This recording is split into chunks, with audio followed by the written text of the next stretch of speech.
sangat penyayang terhadap orang-orang yang beriman.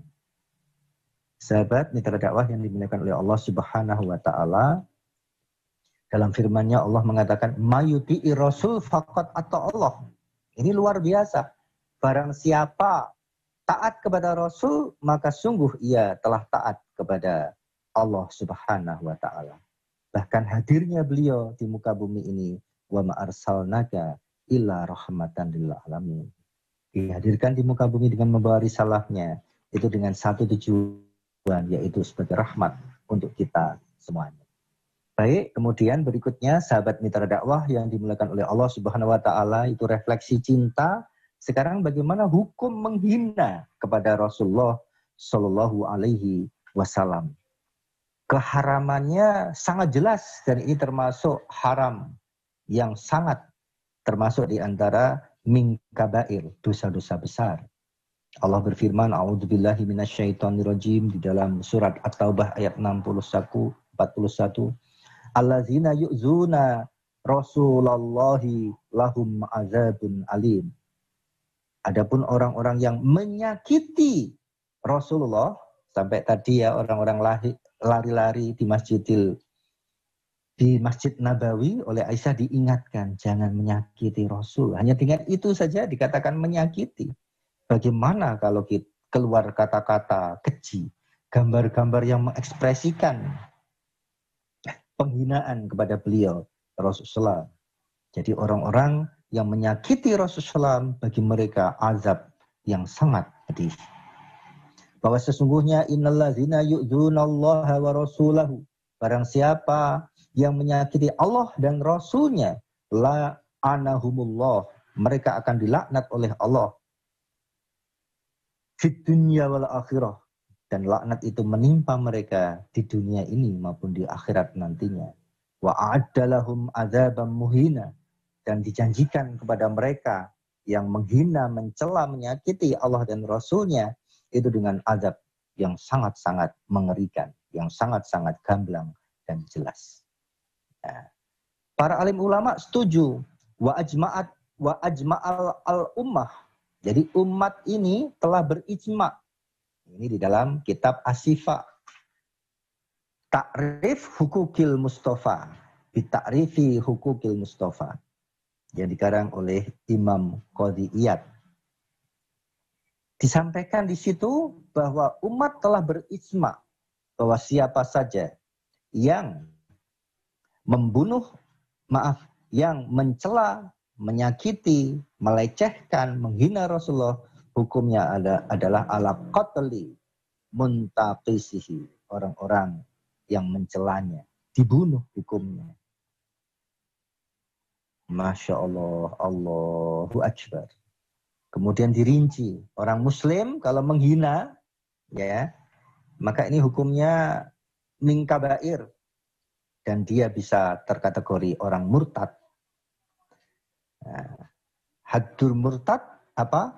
Dibunuh. Ibnu Munzir mengatakan bahwa semua ahli ilmu menyepakati, dan kemudian beliau menukil beberapa pendapat Imam Malik, Imam Al-Lais, Imam Hambali, Imam Ishaq, dan Imam Syafi'i radhiyallahu anhum ajma'in. Mereka sepakat ya bahwa kedudukannya adalah dosa besar. Dirinci lebih lanjut, kalau orang Muslim sengaja menghina, maka dia dihukum mati. Kalau dia melecehkannya dengan guyon-guyon, meremeh-remehkan, ya, dihukum mati juga. Jadi dihukum mati juga, Masya Allah. Ya cuma ini pakai pengadilan. Kalau yang guyon dan meremehkan. Beda dengan yang dipaksa. Sedangkan hatinya tetap dalam kondisi tenang dengan keimanan kepada Rasulullah. Maka dia lepas dari hukuman. Akan tapi kalau ada orang yang secara tersirat itu masih multitafsir. Ini termasuk kategori penghinaan apa tidak. Masih remeng-remeng, masih abu-abu, masih samar-samar. Maka beda pendapat.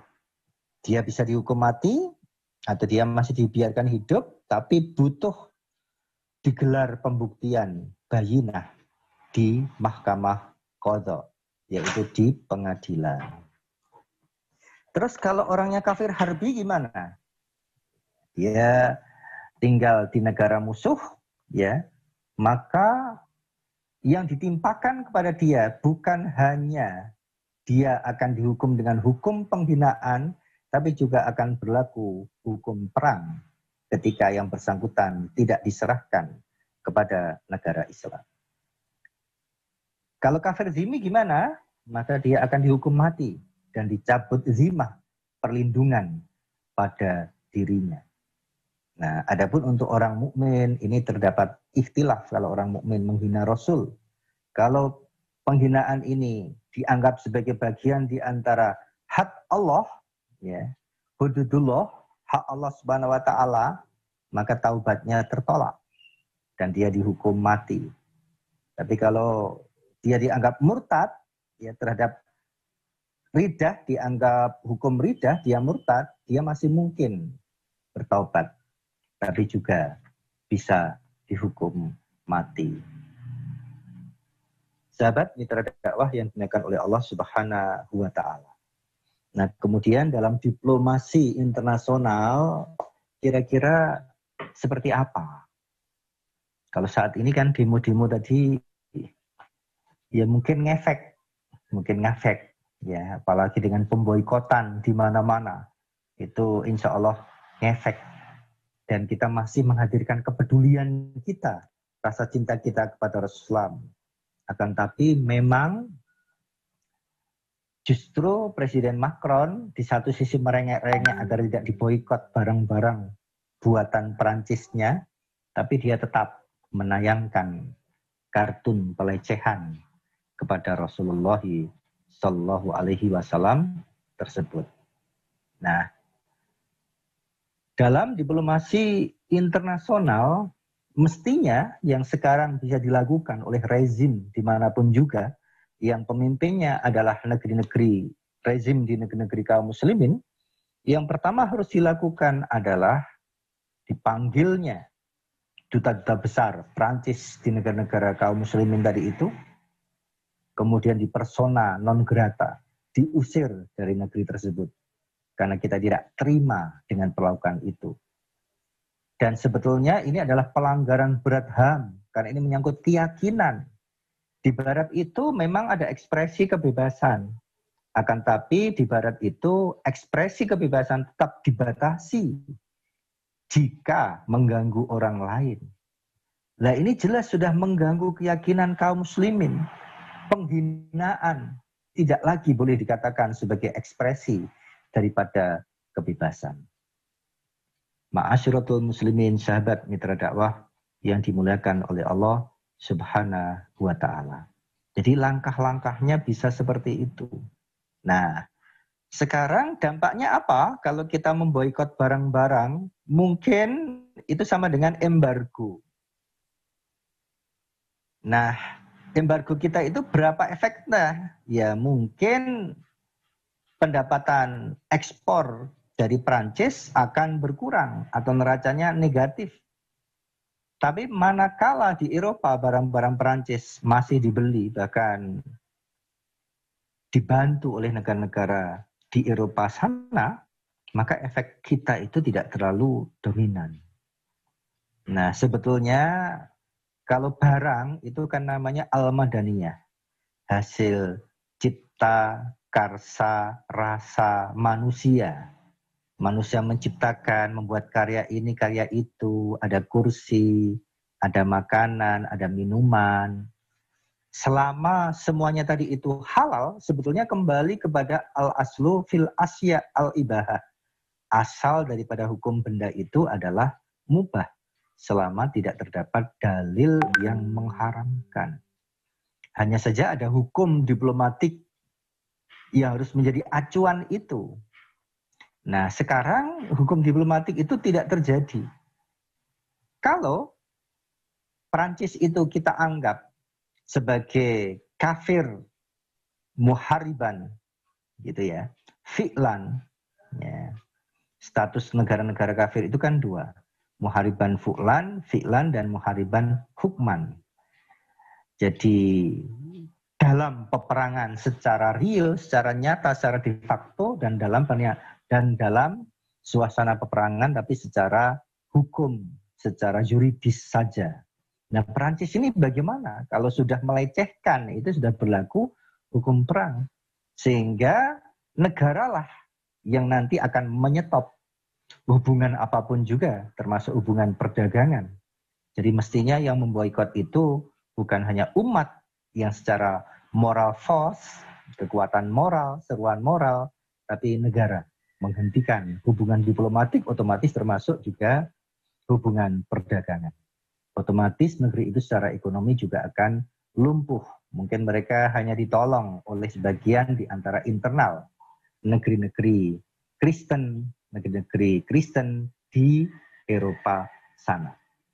Mitra dakwah yang dimuliakan oleh Allah Subhanahu wa ta'ala.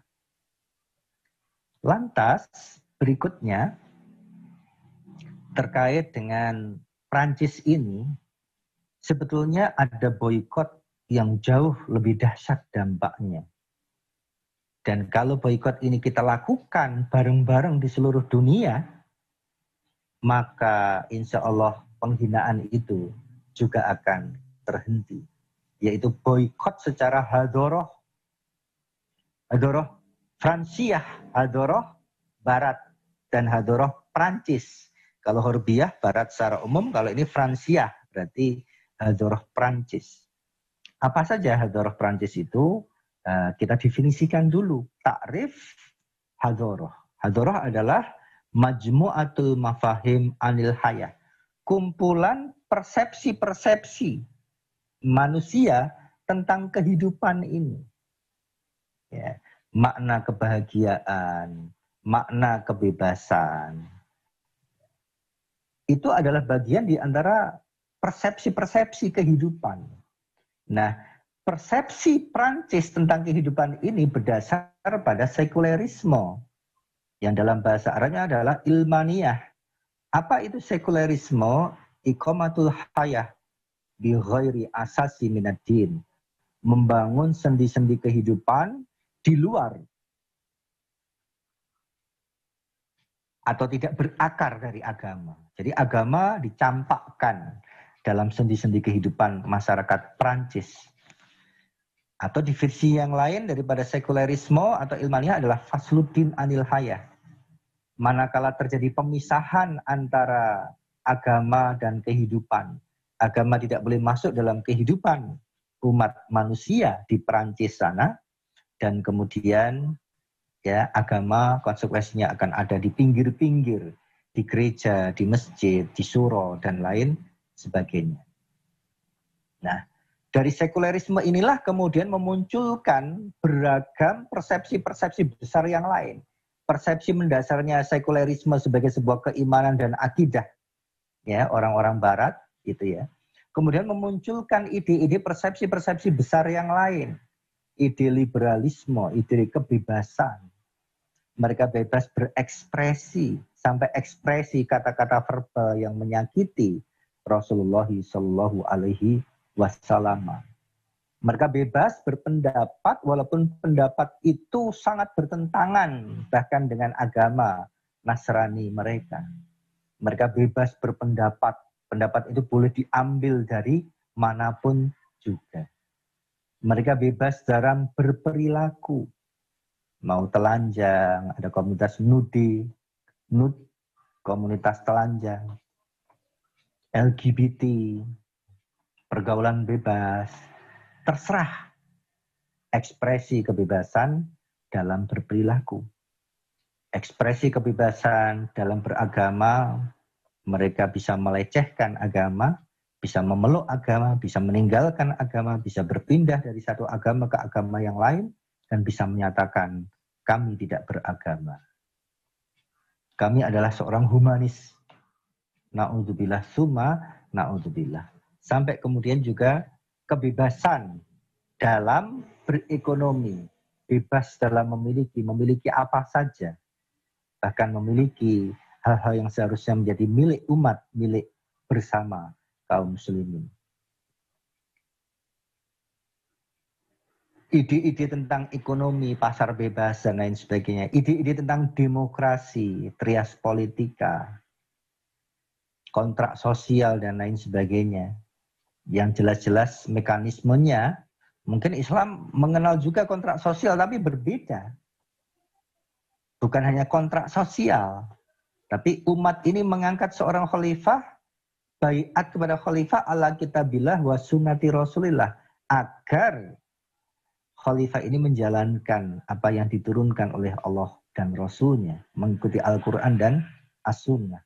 Jadi bukan kontrak mengikuti hukum buatan manusia, bukan. Tapi kontrak sosialnya adalah dengan baiat ala kitabillah wa sunnati rasulillah.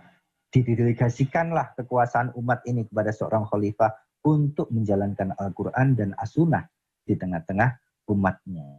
Tabikul ahkam Islamiyah dan hamd dakwah ilal alam.